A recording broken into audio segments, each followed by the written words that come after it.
Welcome back, everybody. We're back from all of our out-of-town adventures. We are spider rigging at Rend Lake on Memorial Day weekend, and we're going to try to capture some Livescope footage today. Catfish? Good stuff.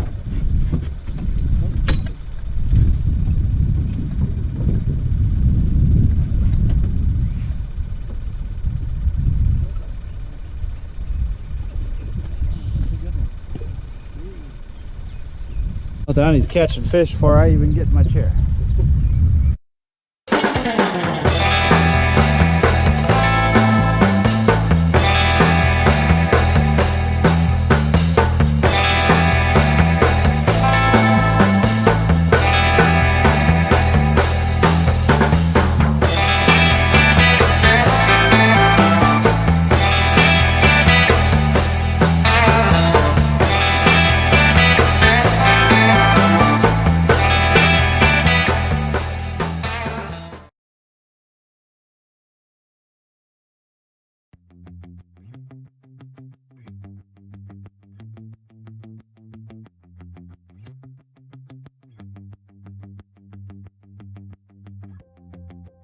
Alright folks, I'm back from my world travels and we're headed out spider rigging on Memorial Day weekend at Rend Lake.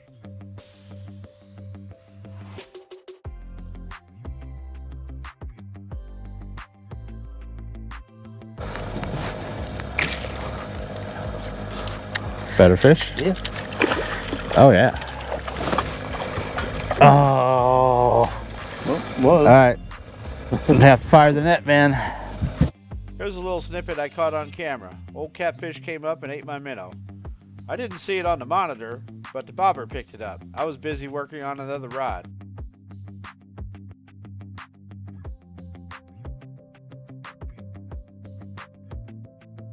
It started off as a catfish festival this morning, and we kept a few fish to drop off to my buddy Bob on the way home. We're working in about 10 to 12 foot of water, running about 8 foot deep with double minnow rigs, as usual.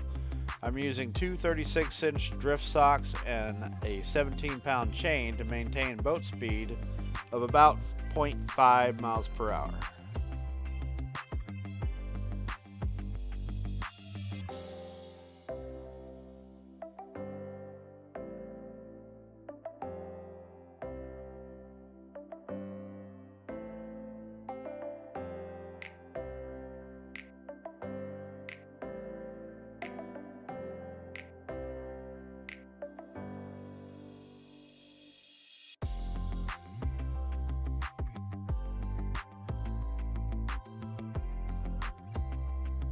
We ran across a few spots where there were good concentrations of fish. Caught a bunch of dinks and some yellow bass along the way. Man, them little yellow bass are prickly like porcupines. We wound up with 14 crappie and at least a half a dozen catfish.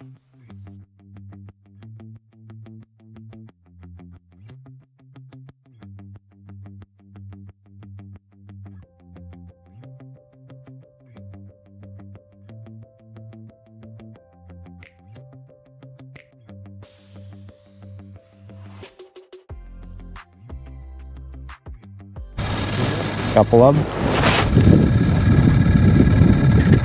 You got it? Need a net? Yeah. Did you need a net? damn it.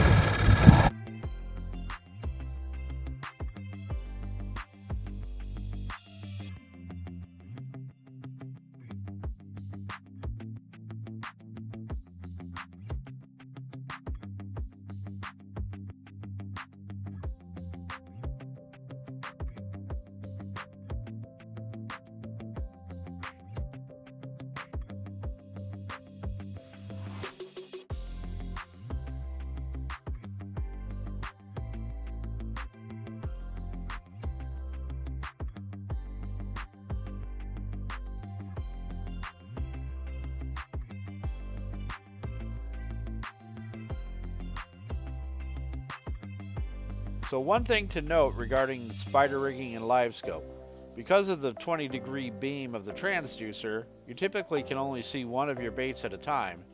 unless they're pretty close together, which sort of defeats the purpose of spider rigging. In terms of seeing the bite, that is what the bobber's for. If you're running 3 rods and watching the screen for a bite, you're not seeing 2 of your rods. The Livescope does take some of the guesswork out of how deep your baits are running and the depth of the fish. However, I can't say I find it terribly useful for spider rigging other than the depth and structure considerations. That being said, I really don't stare down the monitor while I'm spider rigging. Although it does look cool to pull out a fish and see it on the monitor, I find it more like work trying to film and or capture that stuff, but I guess it's what y'all want to see. The glare on the screen makes it a little difficult too, and this is not a model that I can film via the Active Captain app.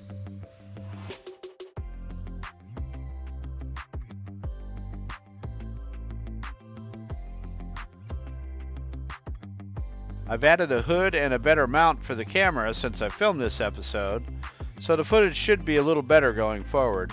I still need to figure out a power setup for the front of the boat so I don't have to keep changing camera batteries.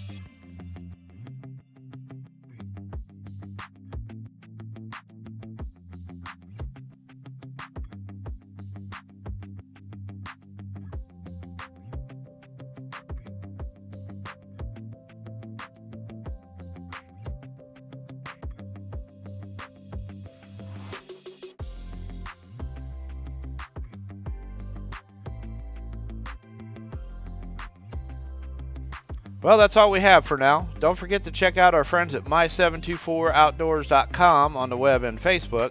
Also, you can follow me at Panfish Guy on Facebook, Daniel Palmer 5623 on Instagram, at PanfishG on Twitter, and we now have a live website. Go check out panfishguy.com.